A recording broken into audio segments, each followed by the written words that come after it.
Hello, my name is Jaleesa Jones. I am non-union, and I will be reading for the part of Shamika in Polar Bears, Black Boys, and Prairie Fringe Orchids, as well as Apologies to Lorraine Hansberry, You Too, August Wilson. Reading for the part of Alice, as well as I would like to be considered for the role of Jules. Us elevating ourselves above nature is just as wrong as us elevating ourselves above each other. It's a license to disrespect and kill anything you think is less than you.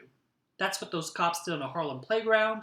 That's what's happening to black boys. That's what's happening to polar bears and prairie-fringed orchids. Say it. Don't, Molly. Say it. I don't mean it in the same way as those people screaming it back at Jaquan in the streets. All lives matter. Say it. All lives do matter. Can we stop talking, Molly? I've seen an elephant calf nudge its dead mother for over an hour after poachers killed her. The adults in the herd would pull the calf away, but it would run back to nudge its dead mother each time. It's not instinct, that's grief. Can we please stop talking? No, we can't. We don't have that privilege anymore. I'm trying to save our son. It's not by putting him on the endangered species list. It's getting people to see him and not what they think they see. What do you see when you walk into the bookstore? When you see me? Every time you come into the Frederick Douglass, you ask me if my boss is here. Is this a good time to talk? You got all the imagination in the world for grieving elephants, but you can't imagine somebody who looks like me owning a bookstore. It's my bookstore, and it never crossed your mind. It's just what Rita was saying. Your limited views of us is what helped get a 12-year-old black boy killed in a park. That's not fair. Or true. Somebody called 911 and reported a black man in a park with a gun. They saw a 12-year-old boy as a grown man. It may not have been you, but I know of someone who looked like you.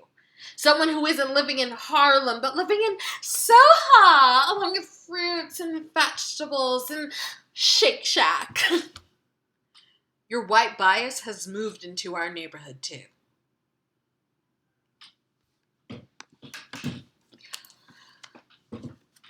I have already made it clear that I am a chef. So this is obviously one of those highly theatrical moments where a character steps out of the world to relay some information to you.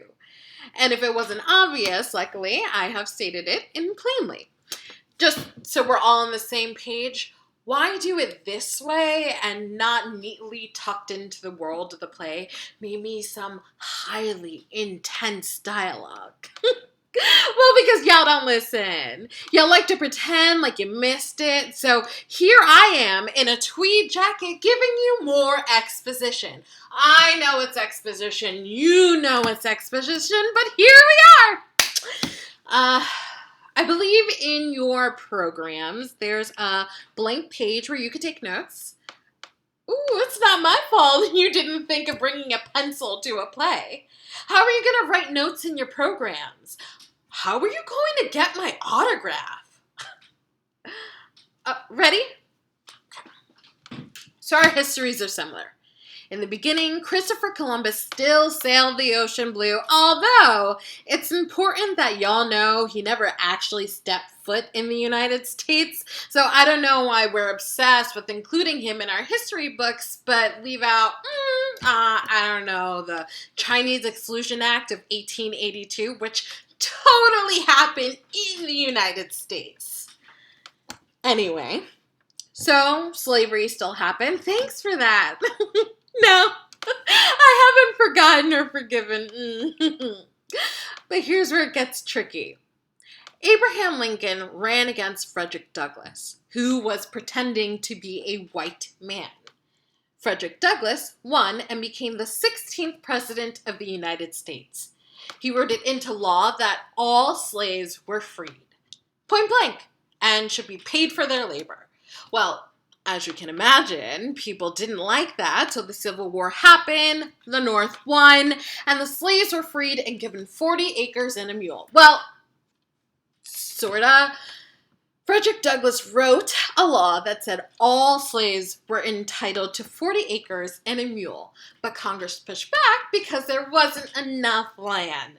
So then it was each family got 40 acres and a mule, and family was loosely defined. Like your fifth cousin twice removed got land, you ain't get no land. And we all know how trifling cousins can be. So what happened was an elite class of land-owning black folk hired the lower class of black folk to work for them. Frederick Douglass didn't like that, but didn't matter because he was shot during one of his speeches. And his security did nothing about it because days before, people discovered he was black. It was an open secret, but people are slow. After that, white people went wild. I mean, let's be real. White people always doing wild shit, but this was one of those peak moments. They burned down the land that was given to slaves and made it so nothing could grow on that land again. They said they'd rather destroy the soil than let a nigga have it. Thank you.